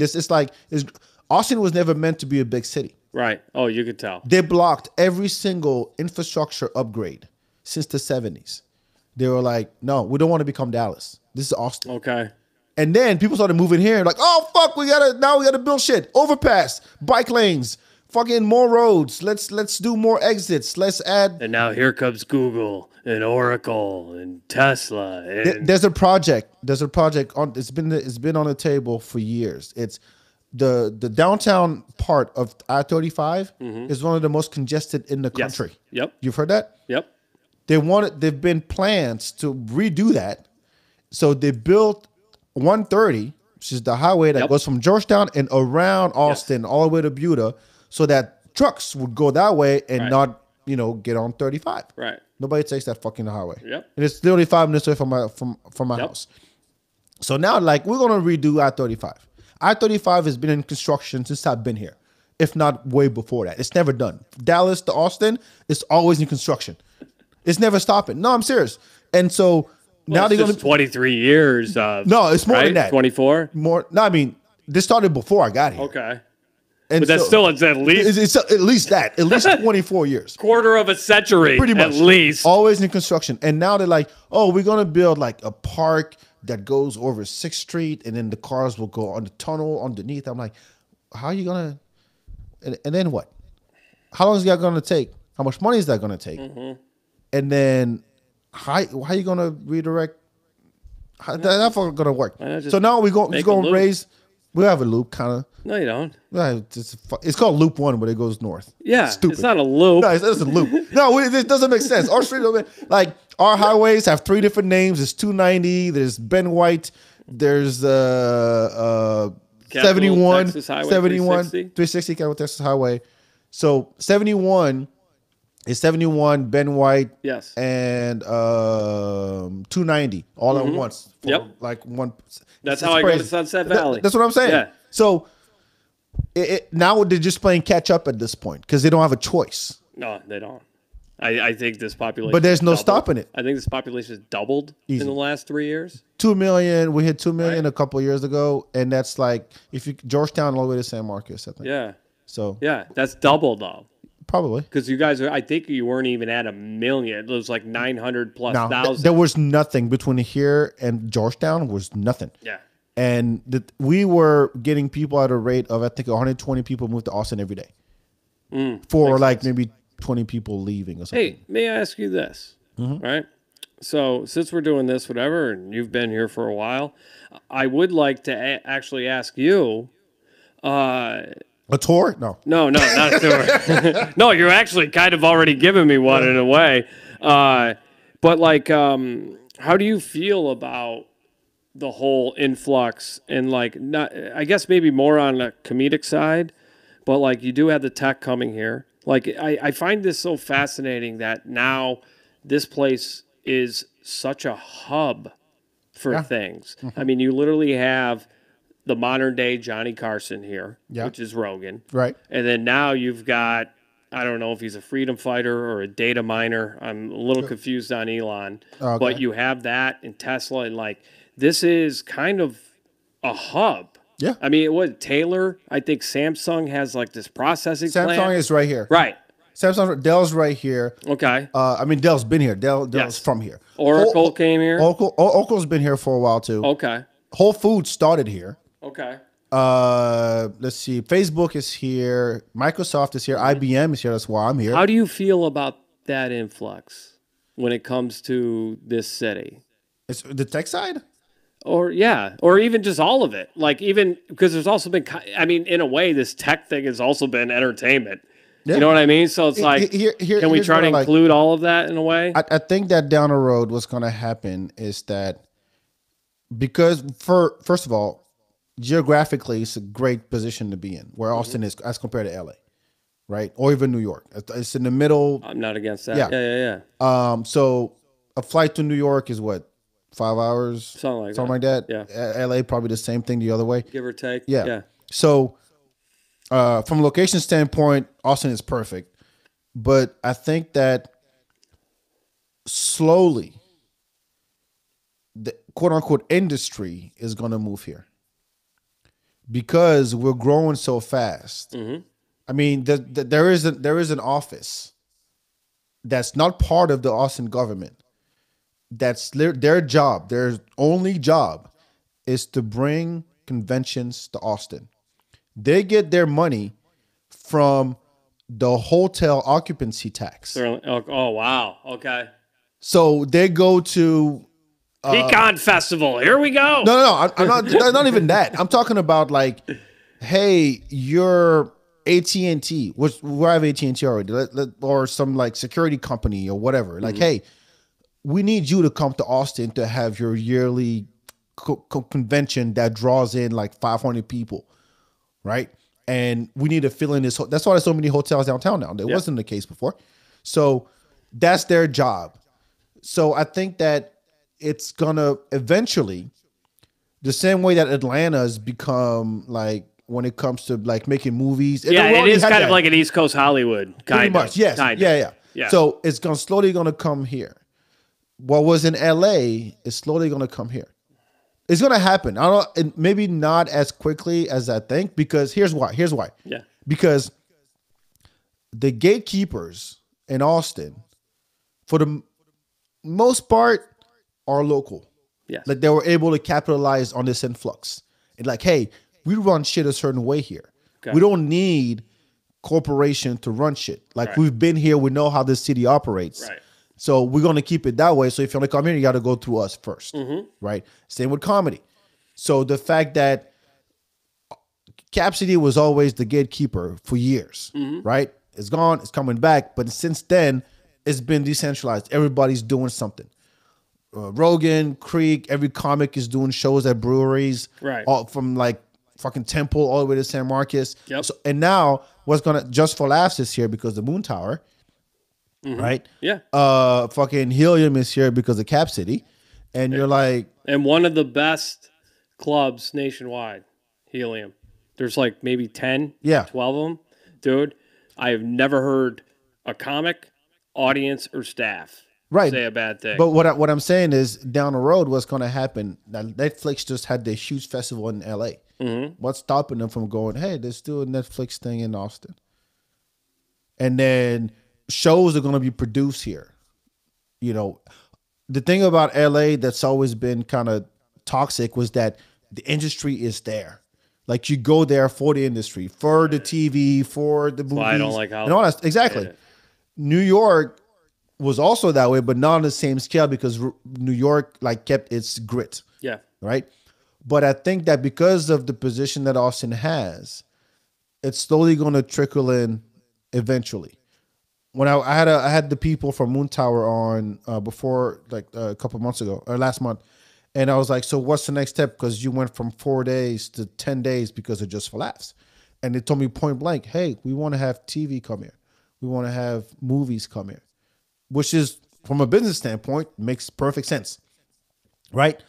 But I think that Austin has always been kind of do your own thing kind of city, where if you're in whatever, especially in entertainment, you're bound to meet the local folks who've been doing it, who know the city, who's like, hey, if you want to open a restaurant in Austin, or if you want to start an event, or if you want to, I don't know, bring in some acts, there's like 5 people you need to talk to before you do that. Right. Or if you want it to be a success, you need to talk to that guy.